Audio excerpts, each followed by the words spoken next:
7. I should too. We'll go with this. It should be right.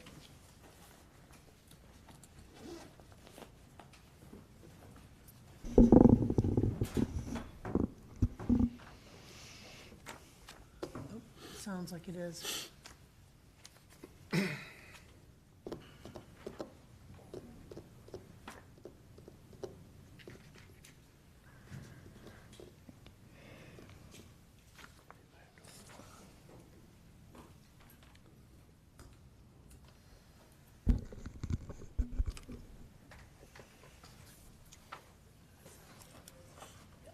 Oh, is that you? Volume is on? Ready?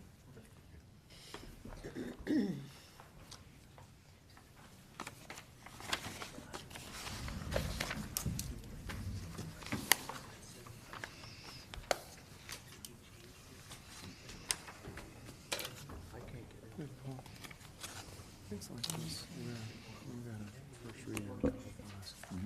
Well, I'm trying to get into Mention the, is in a committee. onto our server. Special assessments, franchise, that's kind of the same thing as plan and economic development. Yeah. That's what I would think. So that would probably be under Joe. That's what I'm wondering. Okay, I guess we're here for the ride. You break it? No, he's trying to get into the server.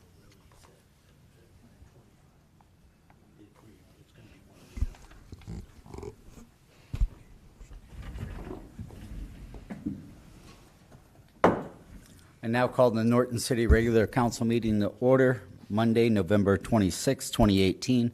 Time is 7 p.m. Would you please stand for Pledge of Allegiance and a moment of silent prayer?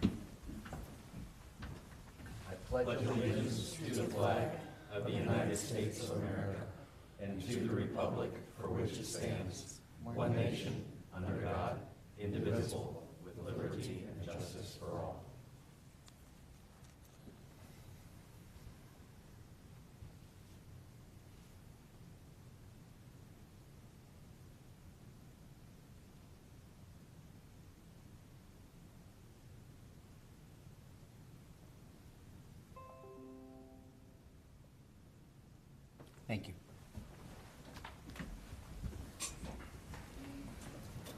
Call the roll, please. Mr. Gaynor? Here. Mr. McClone? Here. Mr. Carratt? Here. Mr. Towsley? Here. Ms. Whipke? Here. Mr. Kernan? Here. Mr. Pilat? Here. First item on tonight's agenda is communications from the public. We have one this evening. Mr. Bill Romer. Please state your name and address for the stenographer. You have 5 minutes. Like I said earlier, congratulations on your win. Thank you so much. If I take more than a minute, you can chase me away. I'm Bill Romer, 3616 Southern Road in Richfield. I can now say this is actually the only second time of community I've been at that I am the state representative-elect for the 38th District. In the past election, I really appreciate the support of folks all across Norton. I probably was at many of your doors because we walked door to door everywhere across Norton and the entire 38th District. One of the commitments I made, now it's been 10 years ago, when I ran for Summit County Council, is that I would go to every community at least once a year. I think this might be my 11th or 12th time appearing here in Norton, just to make sure that I know the issues that are facing the residents as well as the elected officials and administration of each of the communities with which I represent.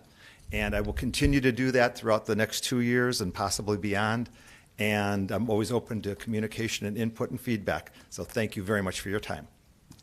Thank you. All right. We have no other communications from the public. Committee of the Whole, reports from standing committees. Does anybody have anything? If not, I have 3 different items. One is the Nash Heights assessment. I would like to add the final figures, final ordinance for that onto tonight's agenda with emergency. Is that a motion? Yes. I'll second that. Anyone have any questions on that? We can discuss it more here after a while, or you can ask questions now. Either way. It's up to you. I'm ready for discussion now if you want to go later. We can go now. That's fine. Okay. The ordinance gives a suggestion of a assessment of $11,000, I believe. Correct. And I just wanted to share my opinion on this. The original quote we had was $7,640,000 for the Nash Heights project. The actual expense was $7,291,232 and some change. The difference being $348,768. Our original model had the city picking up 59% and the residents paying 41%. It's my feeling that we should stay consistent with that, and if we did, 41% of the 348,000 is 142,995. You divide that by the 283 parcels, and you get $505. So my suggestion is to follow that model. 10,700 would be more accurate to that model. Yeah, Mr. President, Yes.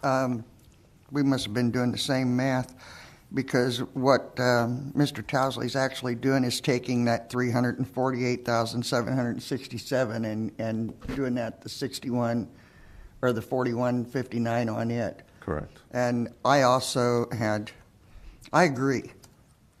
I understand we don't have to do this. We can just leave it the way it is. We don't have to take off anything. But the thing of it is we have to keep in mind that's a residential area, that it's very unlikely that it's ever going to be anything else in the foreseeable future. The home values from having sewer as opposed to septic systems are not going to have the same impact for these residential homes as what they do in a business area or industrial zoned or commercial zoned place.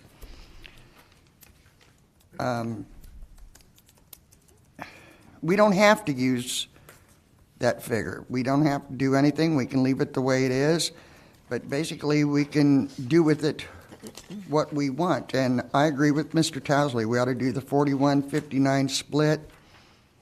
And I come up with the same amounts that he did, $505.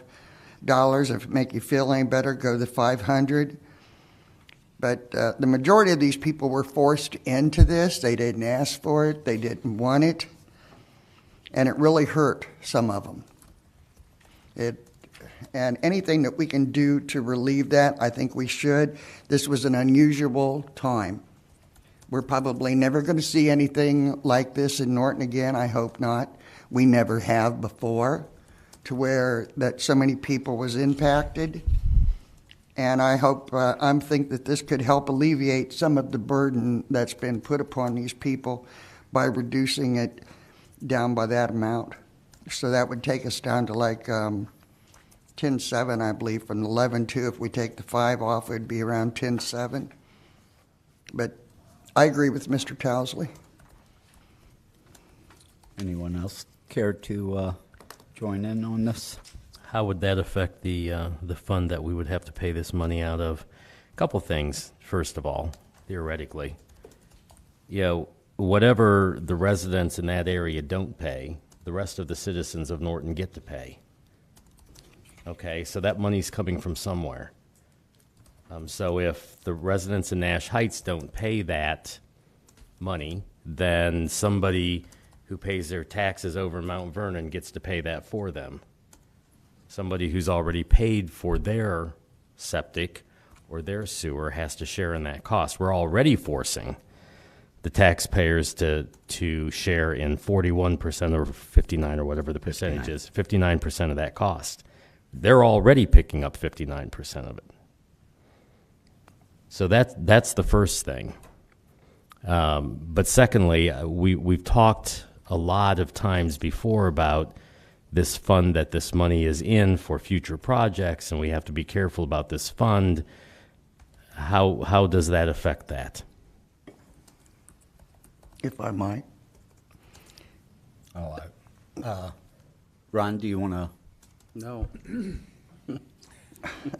There's not enough in it to. Oh, there's money there, but I mean, I know obviously this has an end date as far as the collection for. I mean, I think I've made it clear the whole way through that we've got it backwards in that, as far as the city, what they're paying, what the residents are paying, but it's not Okay. for me to say.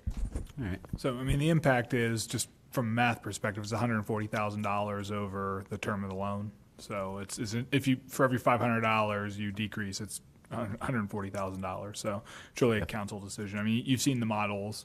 You know what that looks like. There's probably the funds there to cover that. There's other infrastructure that, you know, I know some council members are aware of. We're going to talk about some. We've talked about some of them with the budget. We'll probably talk about some with the water fund tonight, or the water and sewer fund tonight. So, but 140,000 is probably not going to break the bank, so to speak.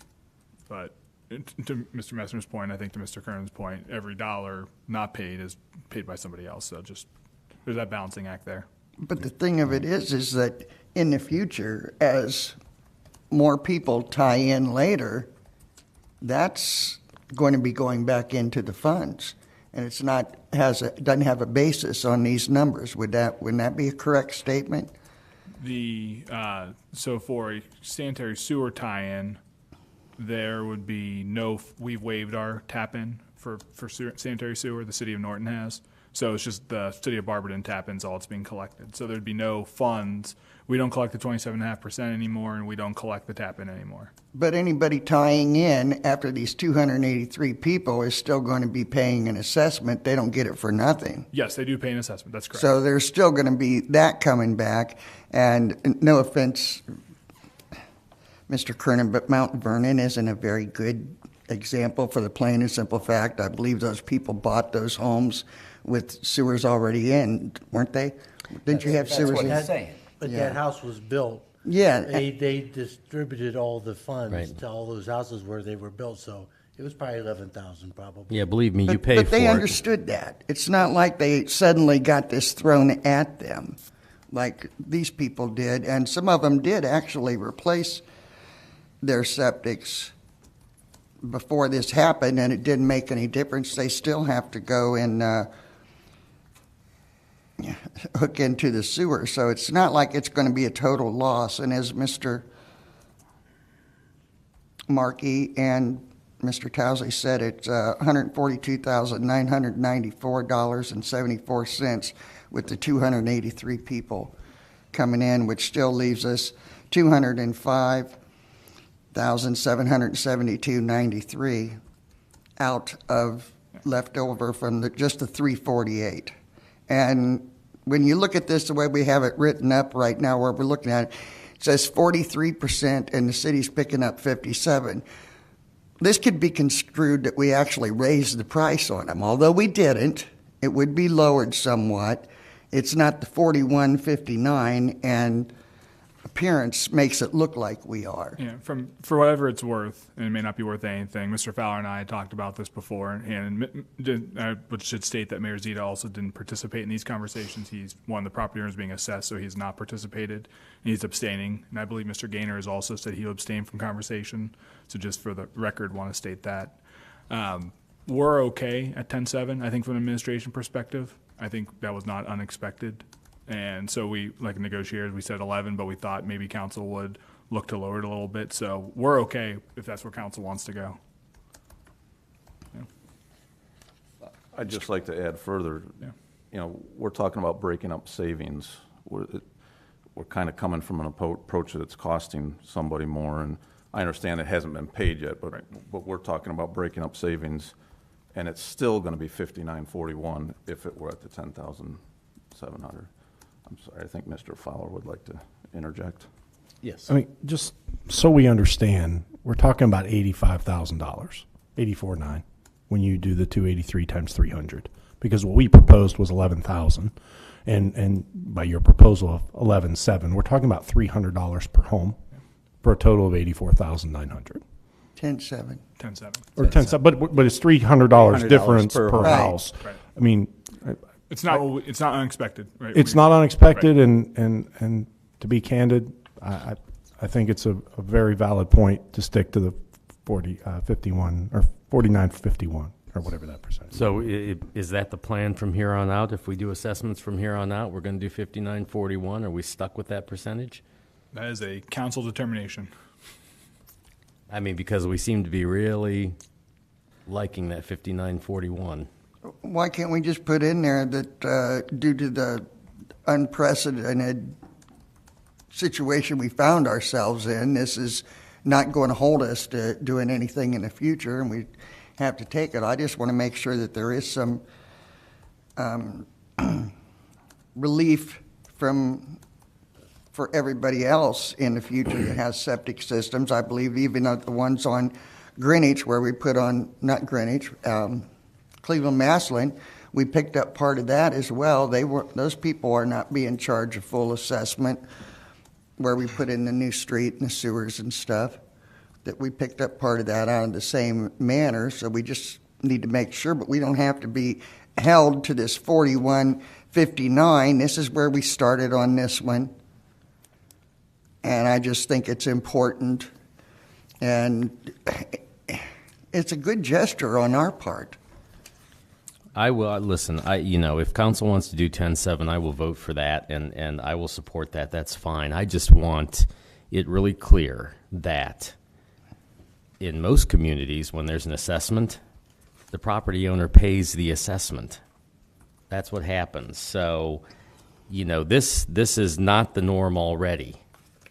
And secondarily, that whatever the property owner doesn't pay, everybody else in the city is paying, or whoever's paying the taxes in the city is paying. So, I will, if council wants to do 10.7, I'll vote for that. I get it. I understand where Charlotte, where you and Paul are coming from, and I'll support that. But I just wanted to make those 2 points fairly clear.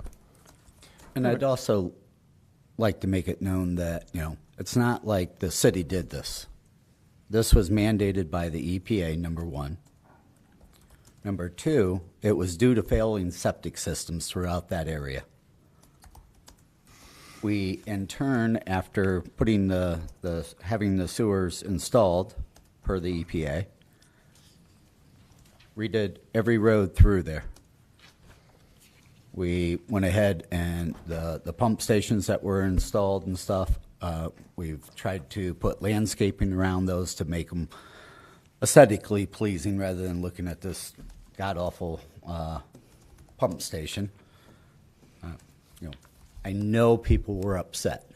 People were not expecting this. But again, it wasn't something the city imposed. It wasn't something that the rest of the residents imposed on the people in Nash Heights. I feel bad anytime anybody has to put out that much money. But when you're looking at, we're talking 10.7 and 11 now, that's not much difference than if you had to replace your septic system. It's not much difference of the value that your home's increased by, or the price of your home they mark up when you buy a new home or with sewer already attached. So I understand your guys' point, both sides, but I don't want it made like the city's done nothing here. I mean, we've been through the mud on this from day one, and we continue to go through this, but we have made improvements. We have gone above and beyond to try to make sure that it's at least not as painful as what it could have been. We allowed them to put it on their taxes for 30 years. What's that come out? I forget what I did the math. It came out to $400 and some dollars a year. You're looking for the assessment at 10,000. I'm just doing some quick math. So at 10,700, it'd be $403.36, give or take, a year. Right, So split in half, so it'd be payable half. 30 some dollars a month for a new septic system. new sewer.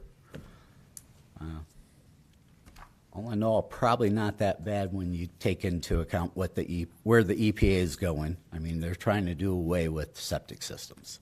They want to be done with them. You don't have to have your sewer cleaned. You don't have to have it pumped, maintenance of it, nothing. So this is going to replace those pieces. I'm not saying it's a complete wash, but again, the city has tried to do what we could to ease the burden on the residents. And again, I know, you get hit with an $11,000 bill that you weren't expecting, even if it's only $400 and some dollars a year. That's still $400 and some dollars a year you weren't expecting. Mr. President, I've got a quick question. I wasn't on council at the time this was determined, and I'm kind of wondering why the 41-59 split in the first place. Why those numbers, or was it because there was a flat rate that was being used against the total cost? So it was limited to a certain flat rate, and that's why we came up with this odd number. I'm seeing a nod over there, Mr. Kernan. So when this was done, council came to a compromise that Right. the assessment would be $10,200. Well, $11,200. I'm sorry, $11,200. That's what we all agreed on then, and it just worked out to be $59.41. I'm just curious, I understand both sides also, and Nash Heights is in Ward 3, and so I have a vested interest there, although it's not my property. Our vote does affect my constituents very much. I don't know that this makes a whole lot of difference, or we need to continue going down this path, but I just as an idea, if it's going to make any sense at all as a percentage that we'd ever use, 60-40 makes more sense than 41-59. I don't know if 1% makes any real difference at all. I don't know if that's something to consider or not. But I understand the other side where the rest of the city is paying for our sewers. So it's just a thought. There's no way that I feel that I or Mr. Towsley was implying the city did this. We know that the city itself didn't do this. This came through the EPA and the health district. And I'm also aware that most places don't do things like we do, but hey, kudos for us that we could actually step up and help our citizens to a point to be able to do this, and I hope we can continue to go through this. And yes, we did fix their roads, we did all that, I understand that, but the way I look at it, we're that much further ahead having those many roads redone and done properly, and they look really nice. That's that many less that we have to worry about down the road. So that was kind of a bonus for all of us. Anyone else? I mean, regarding the roads, I mean, I pushed to make sure that those were included in the thing. We didn't want to go back to them and say, oh, by the way, we don't know when we're going to get to your roads. So Mr. Fowler and I discussed it numerous times, and yeah, we wanted to make sure that, that was kind of part of the payback there was making sure that all the roads got done. But, all right. Does somebody want to make a motion here to change that? I'll make a motion to change the assessments to 10-7. Is that what that's what this comes down? So if just a point of order, I think we probably need to withdraw the motion. Well, we Add can it to the agenda. amend it. And Withdraw the motion to add so I'll withdraw Or, my second, and then we need to amend it and then add it to the agenda. Or we can just amend it when we get down there. I don't, Either way. doesn't matter to me. Mr. What's the Mark, cleanest for you, Mr. Markey? Both are fine. Doesn't matter. I make a motion to amend the proposed 11-2 assessment to 10-7. I'll second. Motion second to amend residence cost to 10-7. Any further discussion? Roll call, please. Ms. Whipke? Yes. Mr. Towsley? Yes. Mr. Gaynor? Abstain. Mr. McLone, Yes. Mr. Carrot, Yes. Mr. Kernan, Yes. Mr. Pelot. Yes. Thank you. All right. Moving So on. but we didn't take a vote on adding it to the agenda yet, did we? No, that was just to amend it. We already added it to the agenda. I don't think there was a No, vote. Take no. the vote. Take a vote on Yeah, that. we didn't get that far. Just make a, Did we stop it before Joe seconded it? No, I have the second. I just don't have the vote. but we talked about drawing it, so I would just make a new motion to add it to the agenda and move forward. I don't think Okay. we need to undo. And I'll make the motion to add this to tonight's agenda. I'll second. Motion second. Roll call, please. Mr. Pelot, Yes. Ms. Whipke, Yes. Mr. Gaynor, Abstain. Mr. McLone, Yes. Mr. Carrot, Yes. Mr. Towesley. Yes. Mr. Kernan. Yes. All righty. Next item, TIF ordinances for business. We have 3 of them. 125, 2018, 126, and 127. Mr. Flower, do you want to explain these a little bit and kind of maybe give a little insight of the direction that we're looking at? As with all the TIF ordinances, the schools remain whole. We're just capturing the new value on the improvements of those property. McDonald's went through a remodel. Arby's went through a remodel. Creekside is building a new 3,000 square foot facility. It's a means for us to capture some extra monies, which we can use for various projects, infrastructure projects, roads, etc. Storm sewers, sidewalks, whatever the purpose council determines. And we feel it's appropriate for us to, as new businesses arrive and as current businesses remodel, it's a good way for us to increase monies for our various projects. Now, will we have to pass the ordinance saying that we want to collect those dollars each time?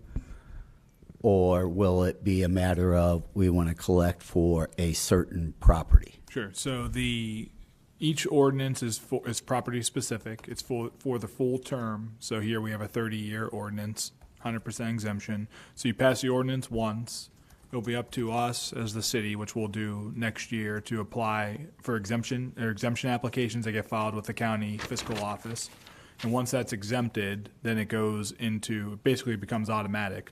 The fiscal office splits the parcel into an exempt versus a non-exempt, and the TIF dollars come in our settlement, basically, from that point forward. So it's only the one ordinance, and then we'll move from there. So the 125 is only a one-time shot, and then the other 2, Creekside and, It's the only ordinance we need to pass for each of the property, one for Creekside, Okay. one for Arby's, one for McDonald's. Yep, So separate got it. ordinance for each parcel.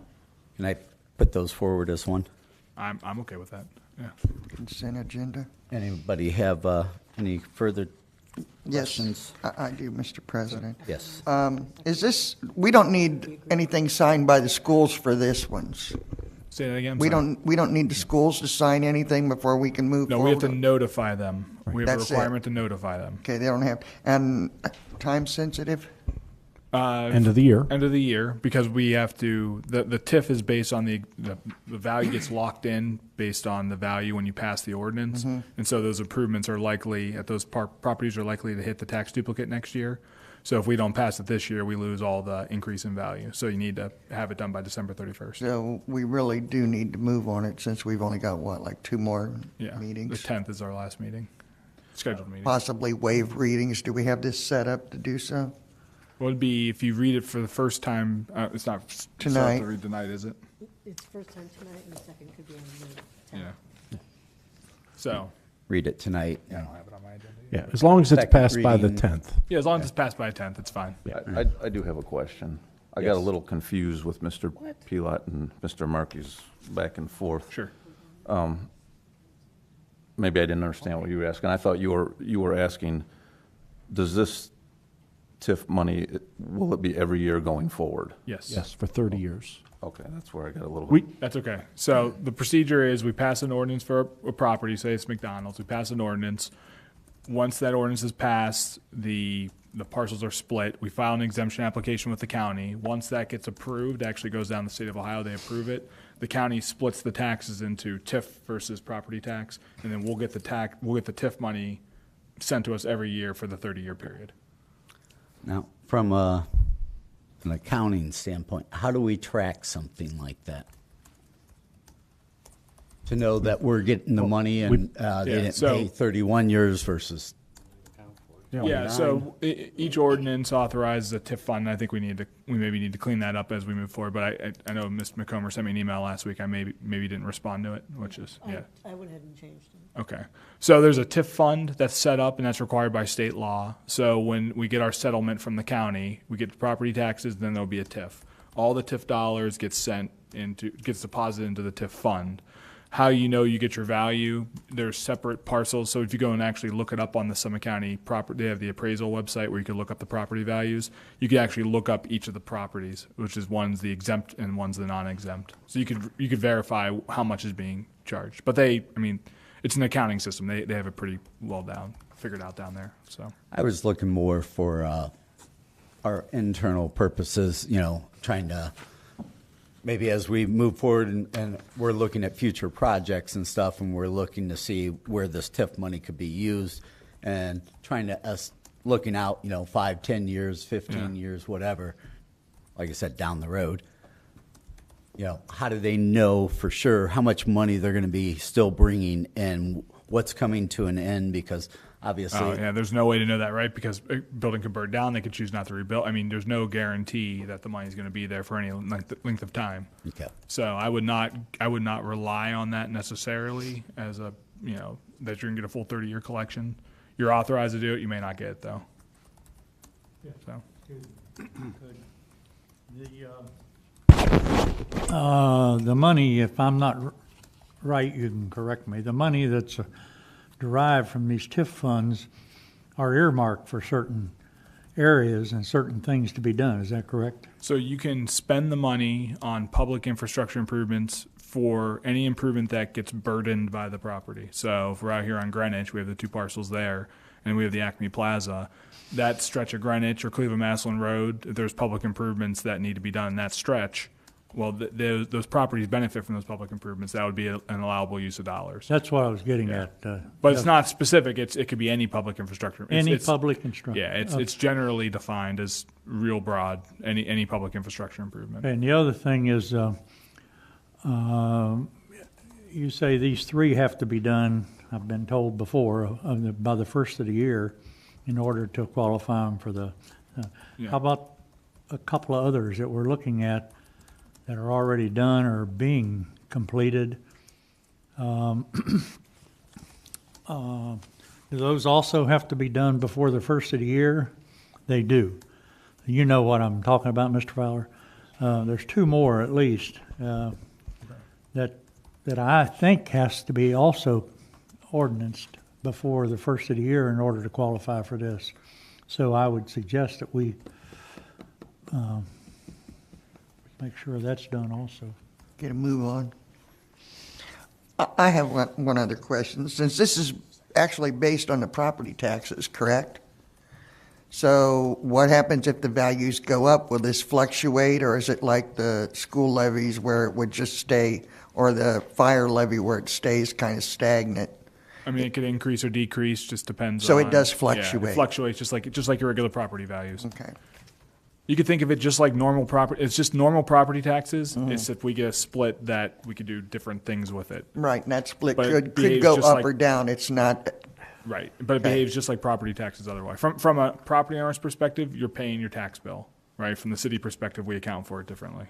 Thank you. Yep. this time I move to add ordinances 125, 126, and 127, which are Creekside, McDonald's, and Arby's, to tonight's agenda. I'll second. Motion and second. Roll call, please. Mr. Pelot, Yes. Ms. Whipke, Yes. Mr. Gaynor, Yes. Mr. McClone, Yes. Mr. Carratt, Yes. Mr. Towesley, Yes. Mr. Kernan. Yes. Next item one, under Committee of the Whole, contract for EDG Engineering Design. This is for the design of the replacement of the sanitary sewer in Greenwich. Authorizing administration to move forward and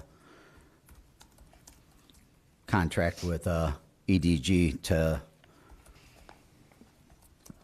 do the design of it. Hear that? So there is a pinch point down by McDonald's that has some concern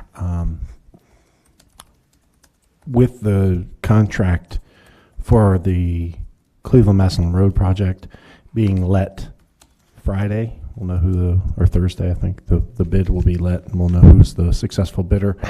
We're trying to get this engineered and designed and back to you by the first part of next year so that we can encourage the person that bid on that project who's doing the other sewer work. Maybe we can get a better deal because of economy of scale. So that's why I've presented that to you. So this line is replacement is going from the corner to Croydon? No, just the corner. Really, the best thing to tell you right now is the corner to Arby's. It's not a very big stretch. Oh, just that little. Yeah, just okay. a small stretch. There's a pinch in the line, according to Jim Dembowski. And as the flows start to increase down at the pump station, there's some concern that there may not be enough capacity in that line, how we're going to handle that. What corner? Down at Cleveland, Massillon, and Greenwich, or? Yes, it goes from right about McDonald's there to Arby's. We're replacing the line all the way down. Yes, no? It's roughly 1,000 feet. So you're only talking up around Arby's. Yeah, it doesn't go to Croydon. It only Right. goes to, We're going that way. yeah, that way, down. Right, where this is an old line. This Yes, isn't the it's new not a new that line. we No, put no, in. no. This is Just the not a last new several line. years. No. This is an old line that's been in for a long time. They have issues with McDonald's and things there. According to Jim, there's some issues with the grease traps, et cetera. There's some concern about the capacity of that line and the ability to handle the Nash Heights. So this is all going to tie into the Nash Heights sewer. Yes. And the pump station is going to be working on it is the one down there by Brookside, or not, down by the golf course. Yeah, golf course. So we're enlarging this line essentially, and the study is to see how much we need to enlarge, or we already know that? No, Yeah. we're just replacing the line. The study is just to make sure that the capacity at the new pump station is. So we're sure that line's already big enough? Yes. It doesn't need enlarged? Yeah. And I guess my next question is, just for general information, why EDG? I mean, Jim Dembowski has an intimate knowledge of our sewer system, and for me to bring in another engineer and to try to have them familiarize themselves with that, it would be difficult for that. And I just didn't feel we wanted to pay for that because we'd have to pay for someone to come and familiarize themselves. So the best option, the least expensive option, was to hire the people that knew our system the best. Thank you. Isn't EDG the one we hired anyway? No, EDG's the group that did the Nash Heights project. Okay, now who's GPD. GPD. Yes. Thank you. Can't keep track of them all. This would be something potentially that we could use TIF money for, right? Right, exactly. Okay. And as we take a look at this, I mean, are we going to take a look at obviously repairing or redoing the road through there, sidewalks? Can we take a look at that as well? So just so we're clear, I've asked Mr. Slega to come up with a revised Safe Routes to School plan because they do cover 100% for sidewalks when it impacts a school. So he's working on the plan because we've discussed potentially trying to identify places that could need some sidewalks because we have kids walking in the middle of the street. When you say Mr. Slater, that's GPD, right? Yes, that's the city engineer. Right, okay, thank you. So, what he's working on, what you just said, he's working on the McDonald's side or the north side of Greenwich Road, an idea for sidewalks there and that sewer line, I don't know which side of the road it's on. Is it on the McDonald's side or the shopping center side? You don't know either, right? Well, I think that, number one, they're going to have to figure out where the best location to put it's going to be. So it might jump across. Yeah, and it might end up in the middle of the road, which is not my preference, but I'm not the engineer. Okay, but if for an example, it's on the McDonald's side, I would hope that no matter what, we put a sidewalk in front of McDonald's. Or if it's on the other side, we would at least put a sidewalk on that side. It really should be on both sides in that general area there because of the fact of children running from the schools all the time to the shopping center and people leaving the shopping center and going to the schools and vice versa. You know, all those hamburger joints there draw a lot of people. And their sidewalks are, if we're going to tear it up, we might as well put the sidewalks in. Right, and that's what he was saying. Well, and I want to make sure we maximize our opportunities at grants. And in order to apply for ODOT Safe Routes to Schools money, you have to have a school travel plan. We have to show the need, and then we make a determination on what we can put them in. So, I'm confident in Josh. I'm confident in GPD's ability to get us the money. So I think we'll be having that discussion on further down the road. Plus, it would tie in with the fact that we are going to have sidewalks. Right. Anyway, on the main drag going through there because of the addition of the highway. So I thought we had already applied for that money for a grant through Yeah, there. it was a few years ago. We did for, I think, just for Cleveland Maslin Road. Was that all it was? For phase one, and I don't Okay. believe we were successful on that phase one award, right? Oh, we were? Am I remembering correctly, isn't there supposed to be a bike path there as well? That could be, I don't remember. That Wasn't there was, some- I'm that sorry. was Greenwich, and it wasn't actually going to be a path, was it? I'm sorry, for The what? ODOT bike path, or the ODOT designation of the bike way, or whatever. Yeah, call they it. were just going to draw a line on the road. It just and- happens, yeah. They just say it's a bike path. Yeah. Well, I just wanted to make sure that we could have our sidewalk and whatever we have to do with the bike way or whatever it is on, and still have room for cars. Share the road. All right. I will move to add this ordinance 128, 2018 to tonight's agenda. A second. Motion and second. Roll call, please. Mr. Pelot? Yes. Ms. Whipke?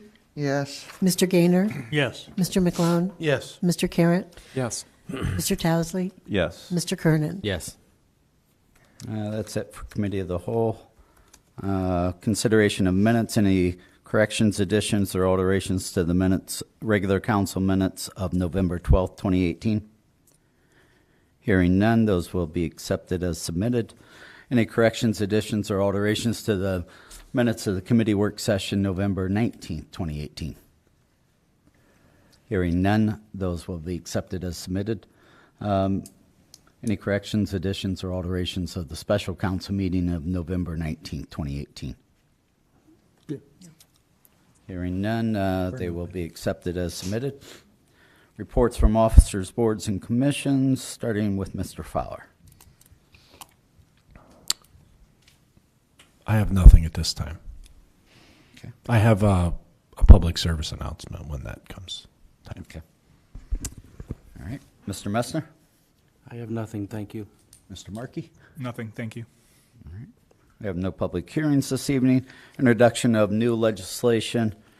Ordinance 119, 2018 falls under my committee. I'd like to offer it for its first reading and ask the clerk to read it, please. An ordinance authorizing the administrative officer to execute and deliver an agreement with the City of Barberton for certain administrative services and declaring an emergency. And what is the timeline on that? make a That, little that could, that could go full 3. There's no rush on that. full 3, so if it goes in, it'll go into next year. That should be okay. Okay. Yeah. Next item on tonight's agenda, ordinance 120, 2018. Mr. McGlone. I offer ordinance 120, 2018 for its first reading. Ask clerk to read it, please. An ordinance amending Section 10 of Ordinance Number 72-2018 and declaring an emergency. First reading only. Next item, ordinance 121, 2018. Mr. Tousley. Thank you, Mr. President. I offer ordinance 121, 2018 for its first reading and ask the clerk to read it, please. A resolution confirming the appointment of Robert Fowler to a 3-year term to the City of Norton Tax Incentive Review Council and declaring an emergency. And that's first reading only. Excuse me, Mr. President. Yes. Can we go back to 120 just for a minute?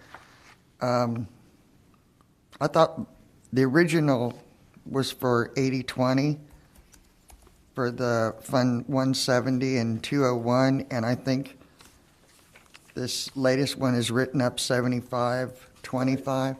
I talked to Scott about that before the meeting. I know it was, since it was only the first reading, I think we both all discussed that it could be either or. And I thought we all kind of agreed it would be 75/25, I thought. At the meeting last week? Well, I thought we kind of said it somewhere else, but Yeah, so there was some discussion on which way you wanted to go. I mean, I agree it's the first reading. We can always amend the legislation if we want to change it back to 80/20. Well, I just want to make sure that the public understands what's going on here. Right. Because we kind of left it, and then we said, well, maybe we could, and I said I'd like to keep it for the roads, but I also understand Sure. the idea between the 75/25, but just in order to let everybody else know what was actually going on. So we're looking at the 75/25 now? yes. Okay. For the public's information, it's still going to be $200,000 per year going to Fund 112 to pay the operating costs for the police, and another second $200,000 is for Fund 140, department equipment, and then 75/25 is what we're looking at currently now. 75 to roads and 25% to 201 economic development.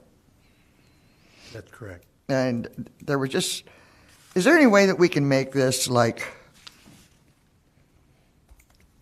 whatever comes out of like this ends, we're not doing it anymore now because that construction zone is not going on.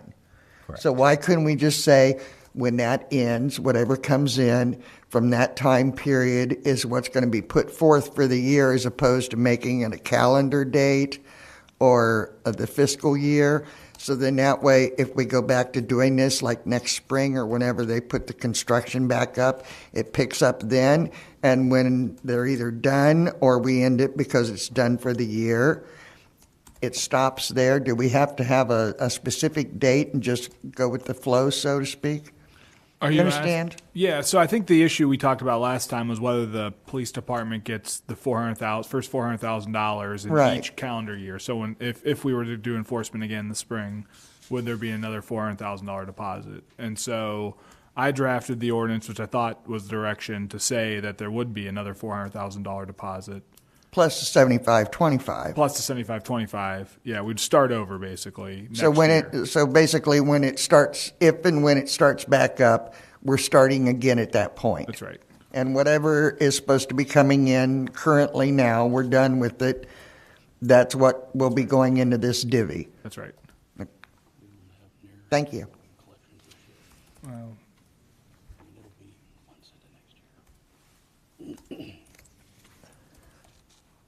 Good. Yep, thank you. All right. Next item, so, Mr. Markey, on ordinance 124, do we consider that amended? It was never introduced yet, so it was amended before you introduced it, so I think it's just the ordinance that you have. Right. Yeah. Ordinance 124, 2018 for its first reading. falls under my committee, so I'd like to offer that for its first reading and ask clerk to read it, please. An ordinance levying special assessments for Nash Heights Gravity Sanitary Sewer System improvements for the East Phase 1, the Pump Station Phase 2, and the West Phase 3, and declaring an emergency. And timelines on these? Mr. Markey? What it is. Timeline for that one? I mean, as fast as council wants to go, I mean, I think this is probably a 3, I mean, we're not trying to rush it, so 3 readings make sense to me on an ordinance like this. All right. Next item, ordinance 125, 2018, also under mine. So before we move on, though, doesn't this have to be passed this year so that it can be on the tax duplicate for next year? Well, we're going to certify in September of 19. Okay, so it doesn't or matter. before September. We'll certify next year, but Okay. the taxes don't actually, or the assessments don't actually go into the duplicate until calendar year 2020. Okay, gotcha. Okay, So thank you. when will the actual assessments, when will be the first year that the residents would be paying that? 2020. 2020 is the first year they would pay It'll it. hit the tax bill in 2020. All right, perfect. Thank you. And the reason for that, Summit County is always 1 year behind. Right. And you have up until September to certify for a certain year. So And we've been after them to get the figures, and due to some delays, and the fence was not put up in a quite the timely manner, we did not get these figures till the middle of November.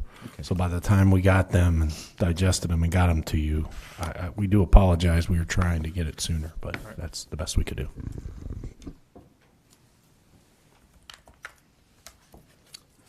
All right. Anyone else on that? All right. I'd like to offer ordinance 125, 2018 for its first reading. Ask clerk to read it, please.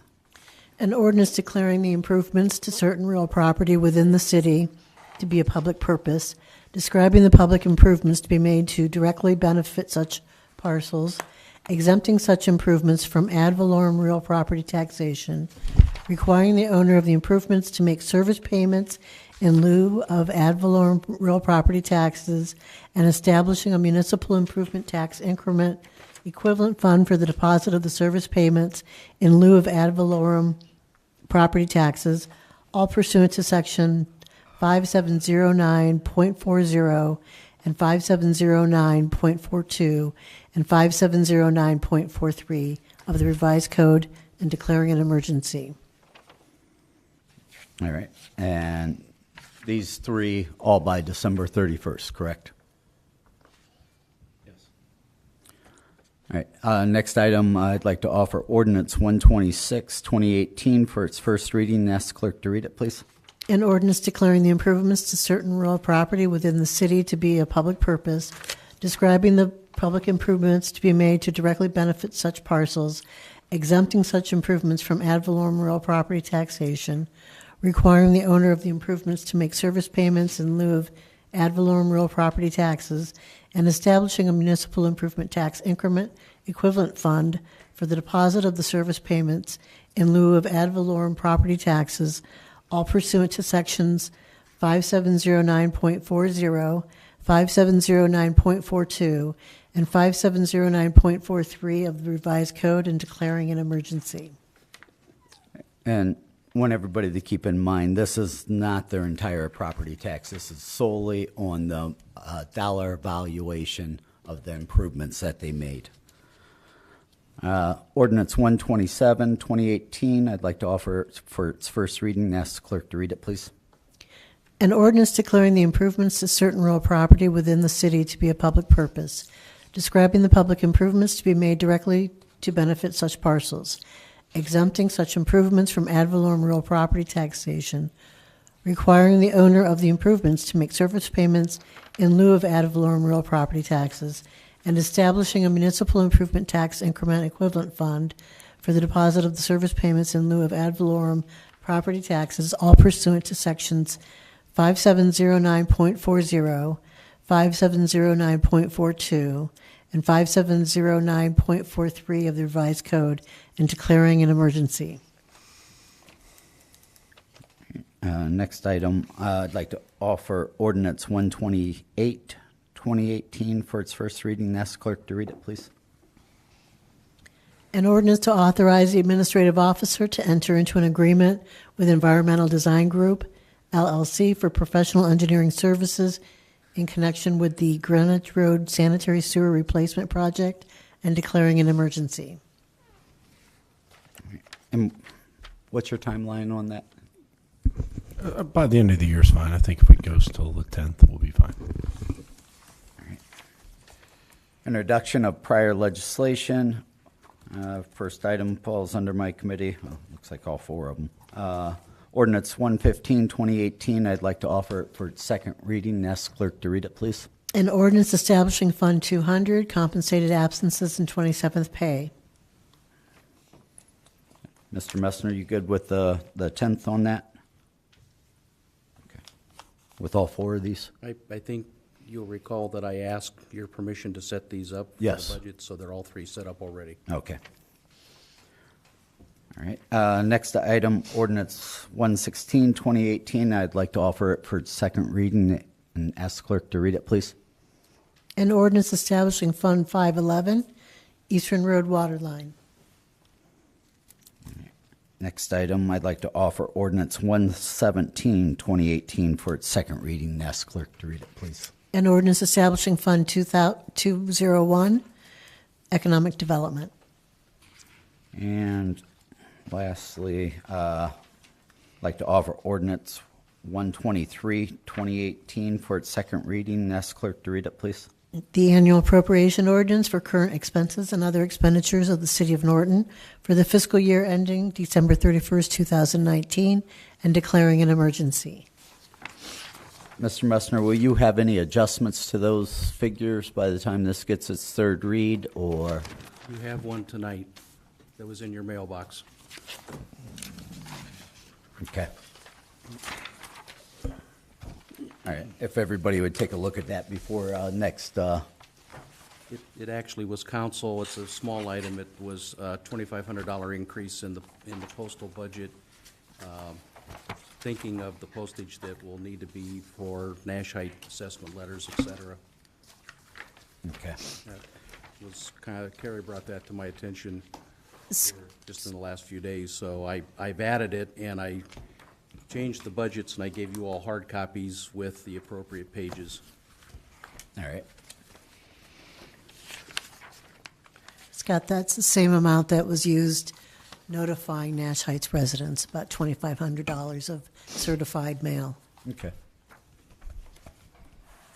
All right. Well, we can amend that on the 10th there before the meeting under Committee of the Whole, if you would add that there. Okay. Unfinished business, 2019 budget review. Turn it over to you, Mr. Messner. Mr. President? Yes. Before we get started on that, whatever happened to ordinance 105, 2018 for the CRA tax abatement for the Condor welding? Have we gotten anywhere with that? We were waiting on the schools to do something, because aren't we supposed to be getting that done right away too? Yeah, so unlike a TIF, a CRA, it has to be passed before they commence construction. To my knowledge, that construction hasn't started yet. So we're working with the schools. They have their legal counsel looking at the CRA agreement, the compensation agreement. While they're made whole, they still have the right, obviously, to have their lawyer look at it and make comments. So we're waiting on that, and then we'll bring it back. They've been looking at it for about a month. I thought these people wanted to get busy building. Lawyers are mysterious. So, I mean, I'll poke them and see if we can Yeah, get a try and give them response. a little push there so Yeah. we can get this on the way. Thank you. Sorry. That's all right. If you would add that to matters referred, just so we don't forget about it. All right. Back to you, Mr. Messner. We'll start tonight on page 40 of your expense budget.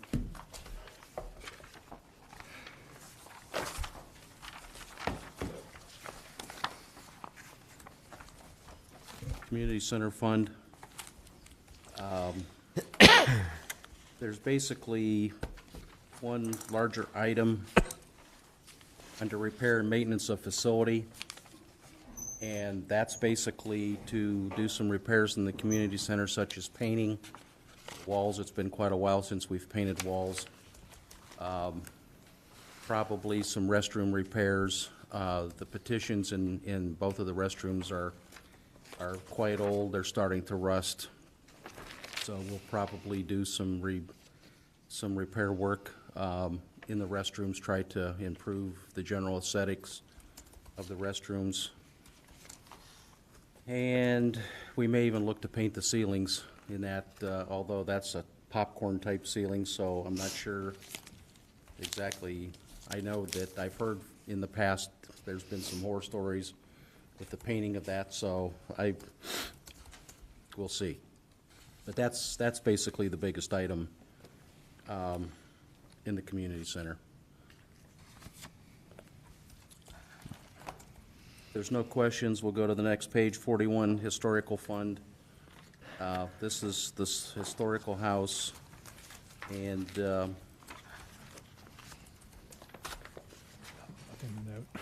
couple minor variations in that.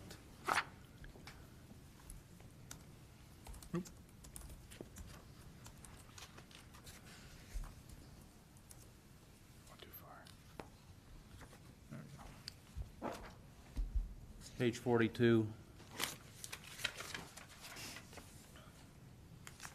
Excuse me, before you move ahead, a historical house reminded me of something.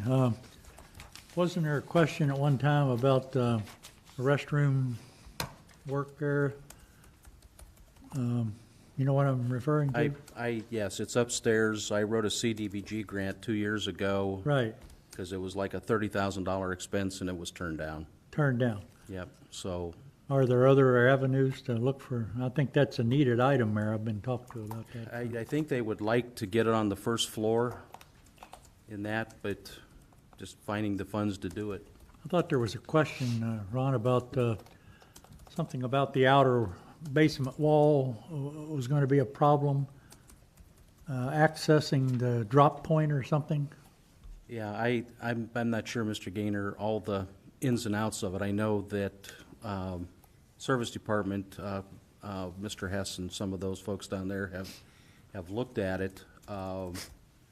Yeah, there's going to be some challenges, and I think that they probably would have to add on where the back porch is. They would have to probably add on additional space so that they can make it handicap accessible in that. That's what So I think, yeah, I think know that's what it They was. initially, 2 years ago, quoted at $30,000. That may have gone up with inflation. Sure, yeah. Okay, thank you. I'm over to the cemetery fund if there's questions there.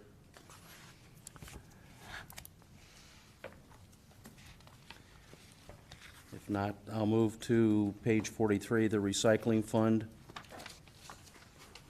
What's that 1,500, sorry, on the cemetery? Is that going to cover whatever we need to do fence-wise and things like that with the cemeteries? No, it's under professional service, Okay. the $10,000. It could have went under either one in that. I kind of went with professional service because it's not really a repair because it's going to be brand new. Right. So it's more of a professional service. Lowe's did it the last time for us. So it could have fit under either one. I just put it under professional service. And will that cover any, like, headstones or any repair work there? It all depends on the quote for that fence. We'll have to see. I know that there's been discussion about the headstones. That can get pretty expensive in that, so I'm not exactly sure. There might be some monies left over that if council wants to use it towards that, I guess that's up to council. There was the one group, was it you, Carrie, that was telling me about, that would cover the costs of the headstones replacement? Nope. Might have Mr. Gaynor had a couple quotes earlier this year. We have a quote to repair all the headstones that are bad, most of them. And if the way I read this, we're going to budget, $10,000 for that? Not for that, but for the cemetery? For the cemetery, For the yes. fence and stuff. And if the fence, which I assume it will be approximately the same cost as the two sides, That's going to leave approximately $2,500. My suggestion would be to take that amount that's already budgeted and have like a step procedure to repair the headstones, starting with the veterans whose families cannot be reached, and then once the veterans were done, tombstone repair, then step up to the next group of people whose families could not be reached, nor even if they are reached, you can't force them to repair the tombstones. So I would suggest that yearly, at least yearly, we do approximately that $2,500 or more, preferably in my mind, to repair all of the tombstones that are necessary or needed repair in Western Star, and then step to Norton Center Cemetery, because there's some needed items there also. And as far as I'm concerned, it's morally, maybe not legally, but morally and traditionally, historically, our job to maintain that cemetery. And if anybody disagrees with that, that's fine. Don't do it. But I think it's our job to do it. And if we wanted to do it in steps, that would satisfy me completely. But it needs done. That's all I've got on it. All right. Before we go on, I'll just throw it out there while people are thinking about it. Legally is what we are bound by. And so we need to make sure that we're not spending public money for a private purpose. And those headstones and those graves are owned by the family or whoever is buried there, not by the city. And so while we can spend public money to fix the fence, which is part of what we own, I'm not sure that we can legally spend public money to fix the tombstones. It would be great if we could do that. I totally get what you're saying, Jack, that, a lot of these people who are veterans have had sacrificed for all of us, but we have to be careful when you're using public funds for something that might be a private use. You can't do that. I could give you several examples of public money being expended for items that are similar items in nature. I don't want to start on them because we've already done some here in the city, and I don't want to open up a can of worms. All I'm saying is you cannot force, even if my brother died tomorrow and his tombstone needed repair, you can't force me to repair it. But if he is buried in a cemetery and has paid for a burial spot in that cemetery to the city of Norton or any other city, and there's no one that's willing to upkeep the tombstone, do we allow each and every tombstone in that cemetery to go to hell just because we can't expend public funds to repair them? What happens when they all fall down? Do we just take the fence down and bury the cemetery? No longer a cemetery there? We just, like they did, just for an example, at Portage School on Wooster.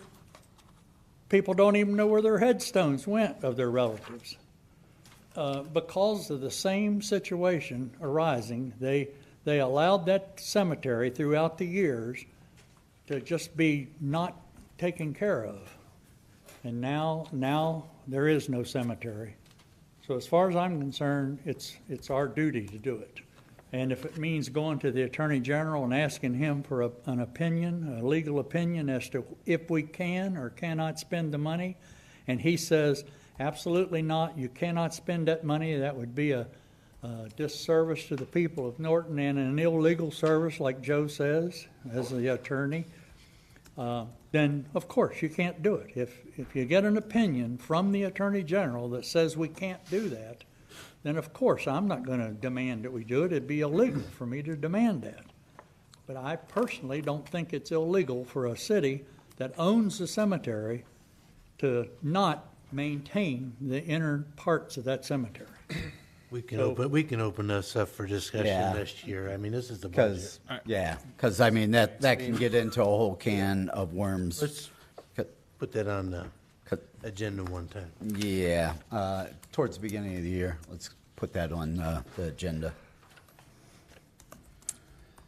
Page 43, recycling fund. That 12,000 is basically a grant that we get. So it actually is kind of a in and out. Anything that we're looking at for the project, we normally fund some Yeah. project. Yeah, I don't know if Mr. Fowler has one in mind yet, but we're usually one.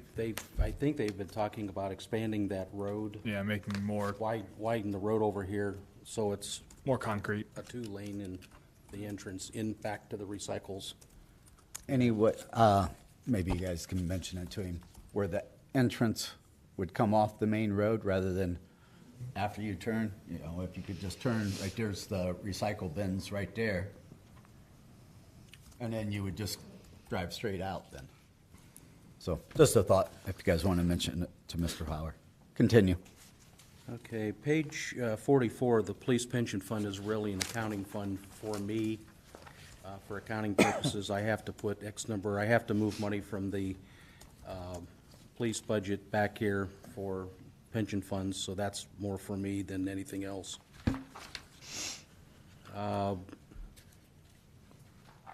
Page 46, this is Fund 126. The big item there is the last one, which is a new one, the water lines. That is actually for the Eastern Road project.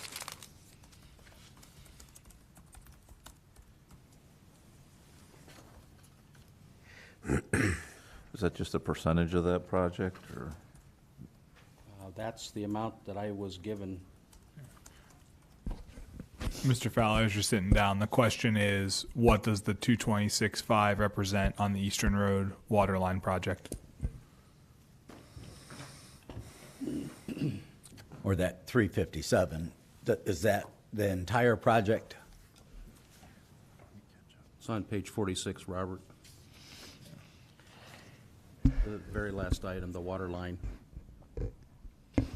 I'm gonna assume that's our contribution based on the grant funds. I'll have to check on the email from Jim. I think that's correct. There's 2 loans there, isn't there, Robert, or 2 grants that we're getting? Well, it was a combination. We applied for a grant loan combination, so I'll have to follow up with the email from Jim.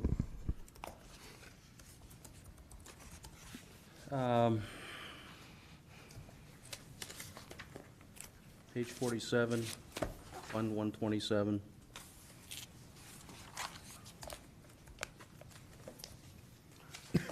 There's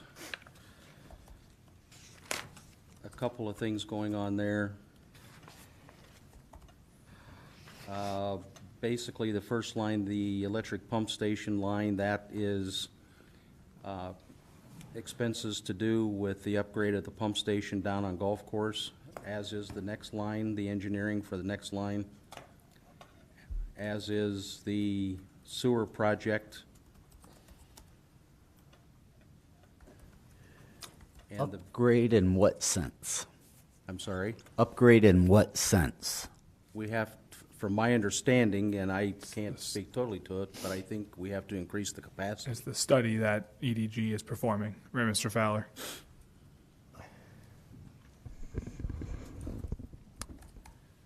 Okay. Yes.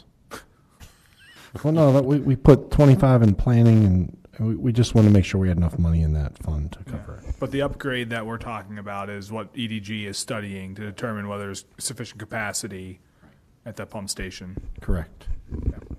And the 35 would be to increase it if necessary? Any electrical upgrade that would be necessary, that would be there to cover that upgrade. Maybe it's a conversation for another day, but why in the world would we need to upgrade a brand-new pump station? That's a question. Kind of where I was going with it. Yeah. I can go into a very long discussion about how manipulated the Nash Heights project is, but I'd rather just not get into it tonight. the Nash Heights pump station originally was knocked down to serve only Nash Heights only, right? That was the idea, and then we built in some additional capacity. But the question is, do we have enough capacity for all future development? Future development. Yeah. Okay. Initially, the pump station was designed to serve west of the Golf Course Drive, to serve everything east of 21, basically.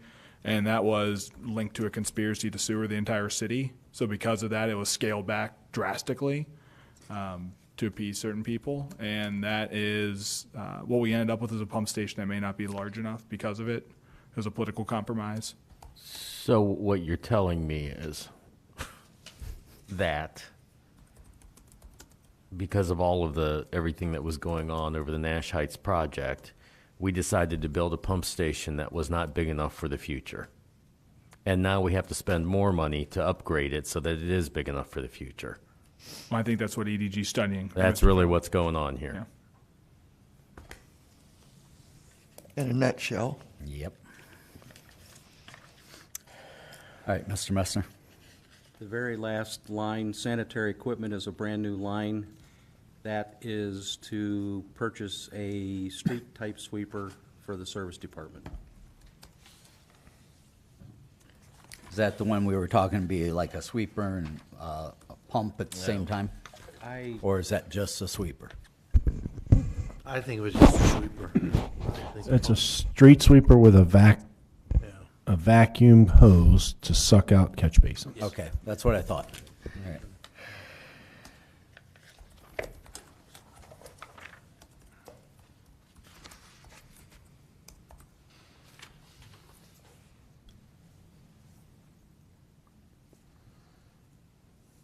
All right.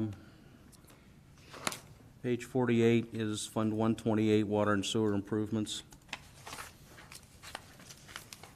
The very first line is the ODOT engineering expense.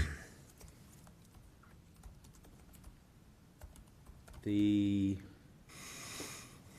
engineering Nash Heights actually is Norton Acres. right. Yeah. And I apologize. The verbiage, the bad thing about it is once we've created, we have an account number in place and it has a title to it. If I change that title, I lose all the history, the years and years of history that might have been behind that account number. And I don't know how far that went back, but I'm guessing it goes back to about 2007 or 8. As all that was going on and expenses were being paid out of that line. About the only thing I can do is like put a hyphen and add something, but I'm constrained at 25 letters, so and I hate to put brand new account numbers in place because once I do, then all I do is I just increase the size of the financials.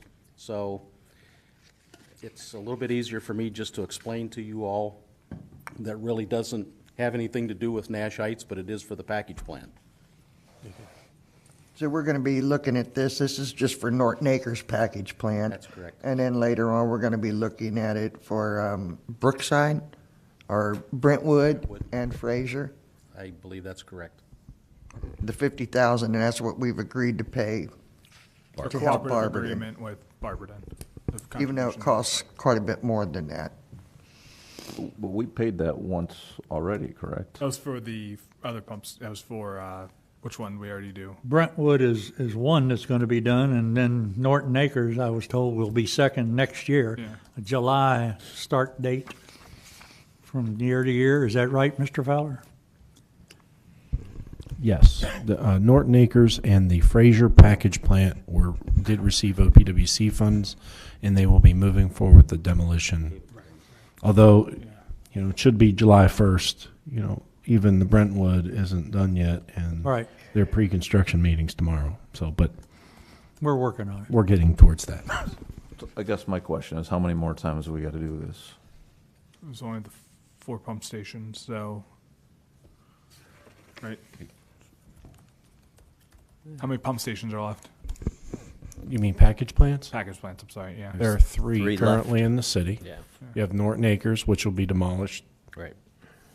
next year with Fraser, and the Brentwood that will be demolished this year. So we already paid the 50,000 toward Brentwood? I know we made a payment of 50,000. It was for one of them. Yeah. It was voted for the 50 grand, if I'm not mistaken, for Brentwood, and the second one is going to be Norton Acres, the way I understood it. I thought it was Fraser. Well, Do you want me to do a I search? understood Norton Acres from all the conversation, but Yeah, we can go back and look at Yeah. the ordinance. I mean, we have an agreement, we have an ordinance that authorizes it, so right. So is it it could 3 or potentially 4 be maybe 2 more times after this, Okay. total? up to. 4? So there's 4 total, Mr. Fowler? Or is it? I mean, there's 3 left. Right, but I Three mean, left. I don't know there about- was 4 when we started the initial conversation here, or just 3? I just know of Brentwood? Norton Acres, and Fraser. Okay. So if there was one prior, I apologize. I believe there was one prior. I think we started out with 4. Right.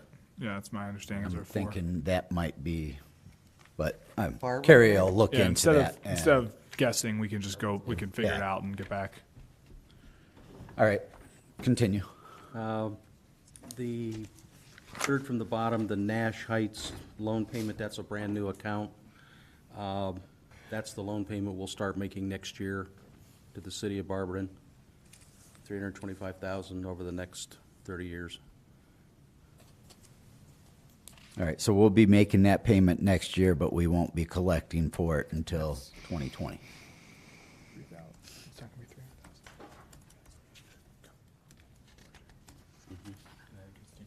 So, just not to go into it too much, but the 325,000 next year, because of the way the assessments, they're not going to be certified until 2020, right? We talked about that. So there's a year lag. We have to start making the loan payment That's next what year. I So was we're just covering the full payment in 2019, which is 325. In 2020 and beyond for the full 30 years, then it'll be split, the property owner portion and then the city portion. When will, I'm assuming this money's coming out of the general fund. The portion that we're covering for the 2019 payment, Yeah. when will that come back into the general fund? Well, it all comes into the 128 fund, and it's going to be. I mean, you could take it. It's going to be like a lag, right? So they're going to start paying, Right. And then at the very end, right, they're going to have one more assessment payment, but there's going to be no loan payment, and then you'll get the money back. So it's not a great answer, but 2049 We won't probably be around to see it. Yeah. might. Well, you might. You're a young whippersnapper. I'll set my calendar. I won't be around to see it. Heck, Mr. Markey will still be a spring chicken in 2049. Yeah, right.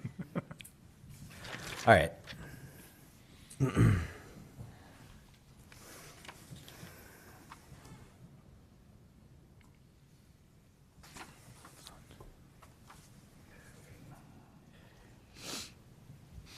And how much longer on Barber Road?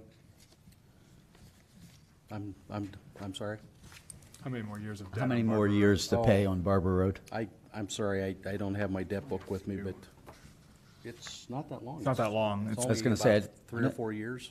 I'll see I if thought I it was that. getting close. I want to See if I say can find it. 23 off the top of my head, 2023, If something you like could, that. like, check that out and just shoot me a quick email or something. Or send it to Carrie and she can send it to everyone. Or I can just send it all to you. Yeah, either way.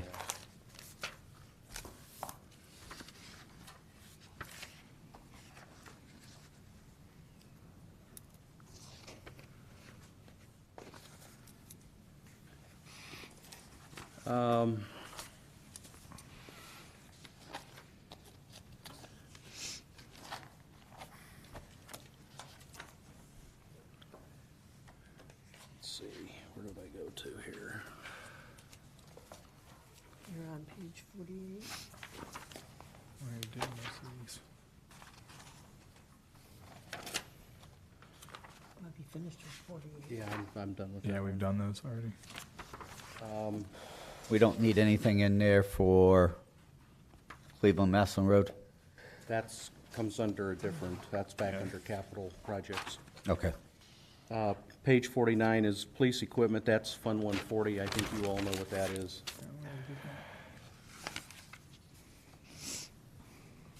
Should be right in front of that one. Yeah, we did the police chief here, so I would say. Page 51 is the road program.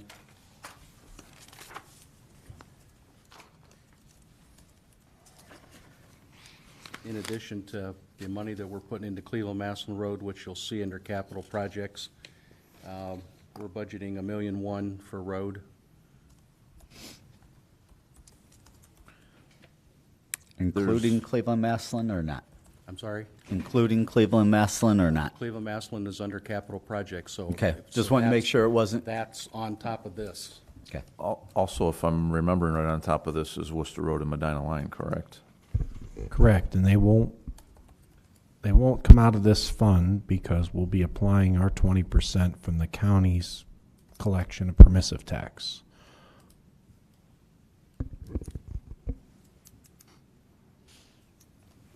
Which road was it? Medina? Medina Line and Worcester Road. And on the striping and painting, roads always seem to need striped, painted, whatever you want to call them. And do we need to bump this figure up to make sure that this is done on a more regular basis, and the same with the crack sealing? You know, do we need to increase this fund to do the preventative maintenance on the roads to make them last as long as we can? I don't look for an answer tonight. I think that number is a good number. This is Larry's estimate, and I think he did so it shows nothing expended, but we did expend some funds on some striping. So I know that that was after this was printed, but I do know we did some striping. I do have one more question. Do you have a list at all made up, or is that forthcoming next year? No, we're going to start working on that list now. The goal is to bid out the streets in early January and get those out. So we are not going to go with the county paving next year. I know that probably comes as a surprise to most of you, but what we've decided administratively is that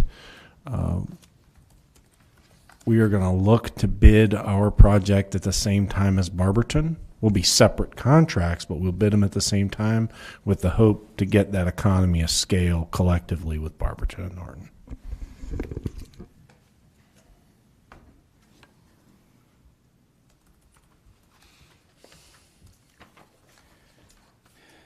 Page 52 is the new fund. That's Fund 200 compensated absences. And you'll see that I've budgeted $114,000. That's basically where we're scheduled with 3, possibly 4 retirements in 2019. That's where it will come out of. Okay. And then page 53 is the new Fund 201. That's economic development. There's 2 sides to that: purchase and loan fund, revolving loan fund. And of course, based on your legislation, you're considering, we'll potentially put funds into that. Page 54 is the land improvement fund. The annual projects is basically, as I've explained in years past, that's where kind of our catch-all bucket for, annual projects around the city that doesn't fit into a particular category. We can do a lot of things from that. Things like the parking lot out front here came out of the annual projects. A year or 2 ago, we put the new porch down the side of the building. That came out of annual projects. Part of the street down here, things like that. Cemetery.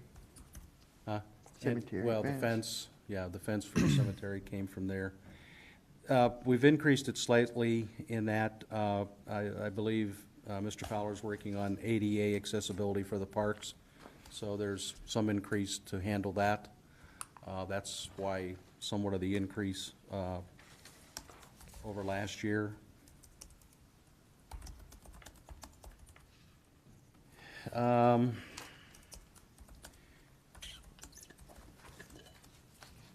Page 55, I put kind of a cursory amount there. We've never really done anything out of Fund 440. In all the years I've been here, we've always had a small budget in it, but we've never really done anything with it. So I guess if the administration comes up with something and we need to do something for street improvement and we need a few funds, I guess we can go to Fund 440. So to my knowledge, there's no particular plan for that budget line. That reminds me, if I could, before you go ahead, this may not apply to it, but I've been wanting to ask, and I keep forgetting, do we have a roller, a street roller, asphalt roller? We do. We do have one? Good. That's great. Never seen it. I believe it was used on Easton where they put those Oh, yeah. adjustments on the crossover. Yeah. All right, I'm going to jump over to page 57. And this is a capital account, New Park Drive reconstruction. And we're budgeting for that project $1.5 million.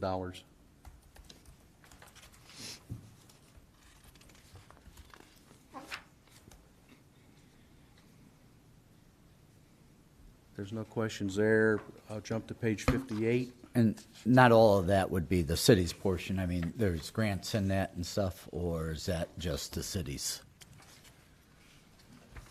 So that's a total project cost. So that would include, because we're going to have to pay the monies out and we're going to have to reimburse from the grant. So, one thing we talked about is how we're going to pay for some of that. Right. And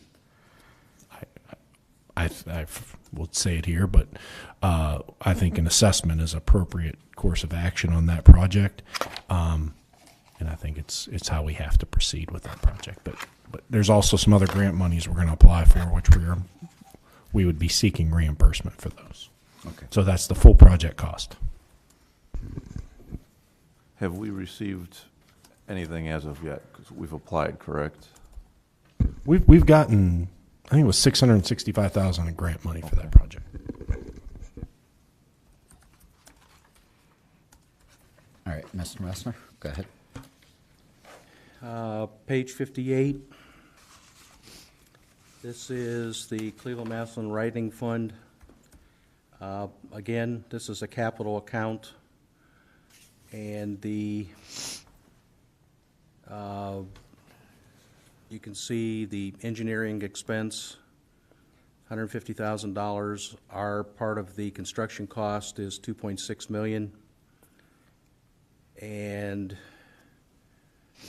the $235,000 is, believe it or not, is ODOT inspection.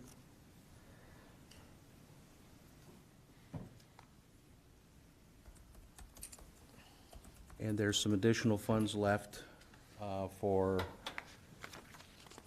right-of-way acquisition for phase 2 and 3. We're still mopping up acquisition. You'll recall we've got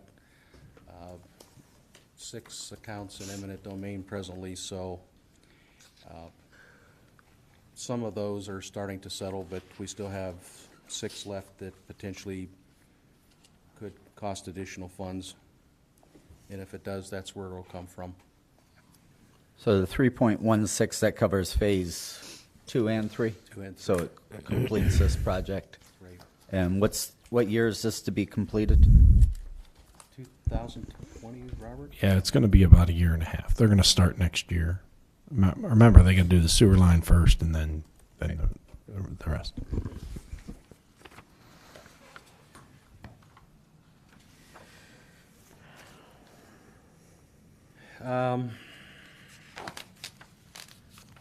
Page, and I'm not going to go into any type of detail, but page 61,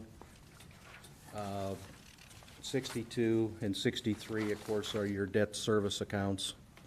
64, and those are what they are, payments, bond payments, and et cetera. And those are all based off of debt schedules that we had in place when the bonds were set up way back when. You probably have in your book, page 65, bond refunds. Those are the trust funds. I don't even get into, I don't even budget for them. But they print it out with your reports, but you really don't need to concern yourself with those at all. And that's the enterprise budget. So unless there's other questions that anybody poses to me yet tonight or through next week, I'm done with the budget. Hallelujah. Put a fork in him. Well, thank you, Mr. Messner. Now, what I plan to do is, as you're all aware, in the past I've given you Exhibit A, which has all the fund numbers, the payroll, and the operational expense broken out for each fund. I will provide that, so I would probably like to do that and have that to you for next Monday night. Unless I hear from somebody that says, I think we ought to do this or we ought to do that. I'm not hearing any changes. I've brought my little laptop that I have the program on, and I was prepared to make changes on the fly, but I did not hear anything, so I am taking the lack of questions to mean that you're pretty much okay with the budget. So if that's, my sense is correct, I will prepare the Schedule A. And Mr. McGlone had asked me for the table of contents with the amounts, and I will prepare that as well. I held off doing that, both of those, because not knowing if we Right, had a lot of there's changes, changes, yeah. there's no sense killing a bunch of trees and then having to redo it over and over, which I kind of learned from in the past, so. On page 44, please. Police 44? pension. Right. 2016, we were 80,000. 2017, we were 107,000. That's a calculation. It's up and down. It's all over the place. All right, and that was my question. Yeah. You No, know, right. our No. actual was 107 last year, and we're only budgeting 85. Part of that was a auditor that they picked up a piece from a year or two back and wanted a correction made. Well, I can't go back in previous years, so I had to do it.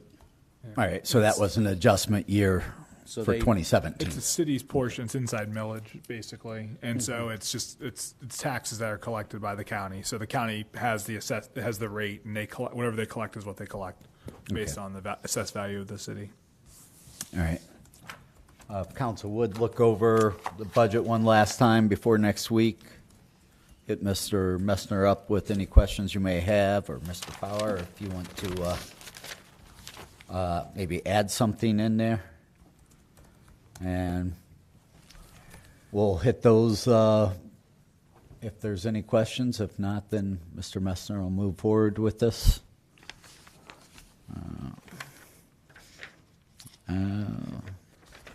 Any new business? Public service announcements, Mr. Fowler? Yeah, just the mayor wanted me to mention that the Christmas in the Park celebration will be December 1st, which is Saturday at 6 p.m. will be the tree lighting. Afterwards, Santa will be here for pictures. New dare truck, I'm sorry? the new dare truck. There is a new dare truck in the city, and we hope to have the donor at a council meeting in the near future. Great. Anyone else? Carrie, how long's your pajama thing running through? I was going to run it through the end of the month, but I don't think the clerks are going to meet until the middle of December. So let's run it until December 10th. All right. So. And we thank have- you to everybody that's generously donated. I've received a lot of very wonderful books and pajamas. So if you have books or pajamas that you would like to donate, please drop them off at the council chambers here. If you don't know what sizes to get or something, they do Teenagers. take gift cards, things like that. So you can drop off that, or if you want to make just a monetary donation, you do that. And adults and teenagers were the sizes on pajamas? Right. It's the teenagers that we're having the most trouble finding for or getting donations for. Okay. All right. Anyone else have anything? Seeing none, meeting's adjourned. 8:41.